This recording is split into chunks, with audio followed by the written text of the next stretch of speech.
Tasawuf itu awaluhu ilmun, awalnya ilmu, tengahnya amal, akhirnya mauhibah, pemberian hadiah dari Allah Subhanahu wa ta'ala.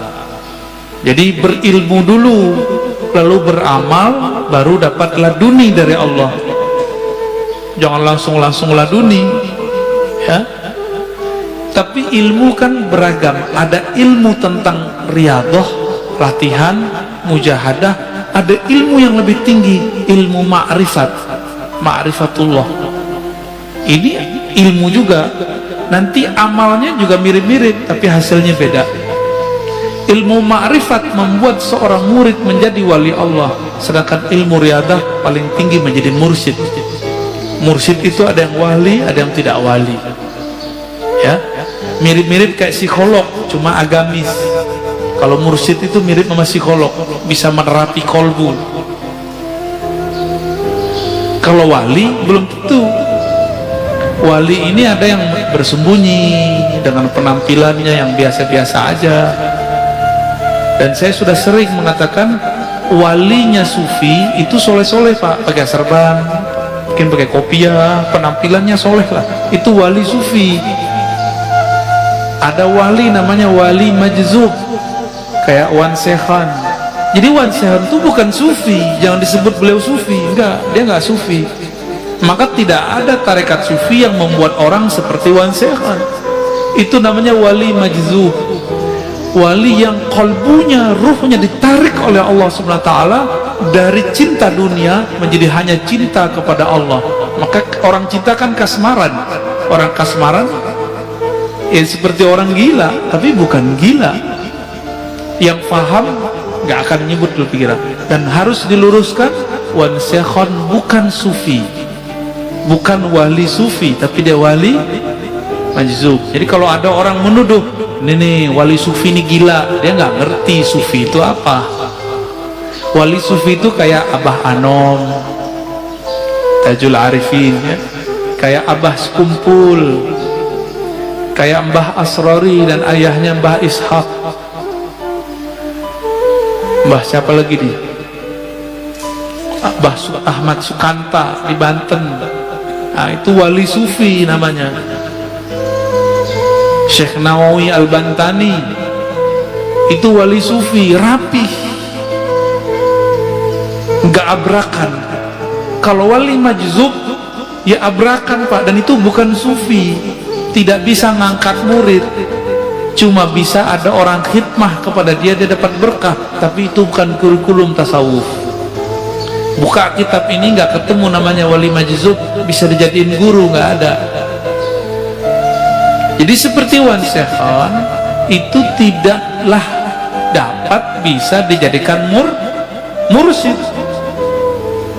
Beliau asik dengan mahabbahnya, nggak bisa. Gimana orang mau berguru kepadanya? Jadi itu bukan wali apa sufi, tapi wali apa? Wali majzub. Terus yang kedua, yang ketiga ada wali yang menyembunyikan ma'rifatullah dalam dirinya dengan cara melakukan, menzahirkan hal-hal yang membuat orang mencelaknya, disebut wali malamatiyah.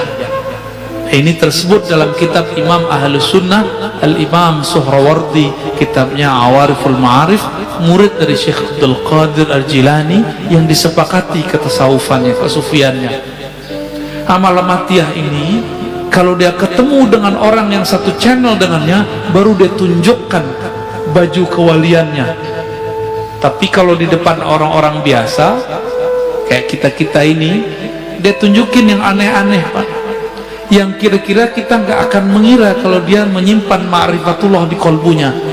Masa si wali begini gitu,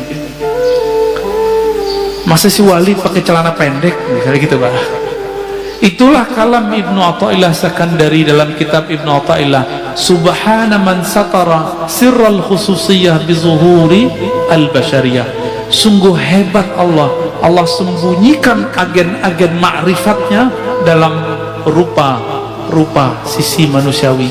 Kadang dagang kelontong, mungkin dia seorang sopir angkot, sopir Grab, siapa tahu, wallahu alam. bukan berpenampilan kayak kiai, kayak ustaz. Jadi kalau wali sufi mirip sama kiai, kalau majzub ya suka-suka dia abrakan.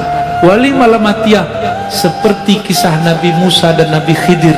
Nabi Khidir menunjukkan maksiat Pak di depan Nabi Musa, benar nggak? Maka antum nggak akan kuat ketemu wali malamatiyah, bisa kafir, mending nggak ketemu. Masalahnya di akhir zaman begini, wali-wali ini kan susah diketahui, dan besar kemungkinan wali al-ghaus di akhir zaman nanti malamatiyah. Nabi Musa aja gagal Pak, tapi dianggap berhasil dengan syafaat dari Allah. 3 kali dia ingkar, bener gak? Nabi Musa bisa ingkar, loh kita siapa? Kita bukan Nabi Musa. Kalau Allah tidak menakdirkan kita bisa terima, tidak membantu rohani kita, kita bisa nggak kenal-kenal tuh sama wali malamatiyah ini.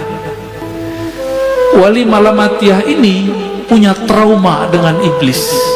Iblis itu dulu namanya Azazil, bertambah ilmu ma'rifatullah karena dia beramal ribuan tahun, bertambah ujub. Dia merasa mendapatkan pengetahuan, bertambah ujubnya, bertambah sombongnya. Supaya tidak terjadi itu, supaya orang tidak mengkultuskan dia, wali malamatiyah ini menghancurkan karakter-karakter sisi kesolehannya, supaya orang nanti menghujatnya. Di saat ada orang menghujatnya, disitulah dia kemudian tidak ujub. Itu malamatiyah. Itu bukan sufi loh ya. Jadi yang sufi yang pertama aja. Kecuali si malamatiyah sudah diperbaiki oleh Allah lahirnya, baru dia nanti persis kayak sufi. Kapan itu kita nggak tahu ya. Dan di akhir kata Imam Zarruq, definisi sufi ini tasawuf itu banyak, tablugh nahwal alfain. Beda imam, beda pengalaman, kira-kira ada sekitar 2000 definisi tasawuf. Namun semuanya berpulang kepada satu hal, as-sidqut tawajjuh ilallah, kesungguhan, kejujuran, kebenaran bertawajuh menghadapkan diri kepada Allah.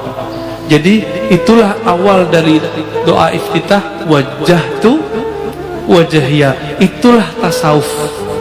Supaya mencapai wajah itu bisa jutaan cara, itulah namanya tarekat sufi.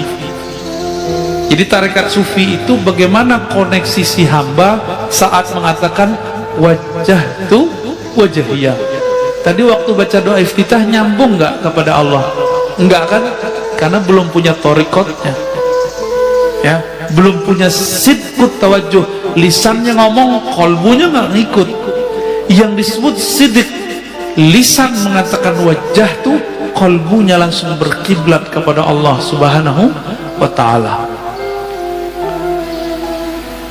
Berdasarkan itu kata beliau, apapun kata orang tentang kezindikan tasawuf itu bersumber dari kebodohan mengenai hakikat tasawuf ya.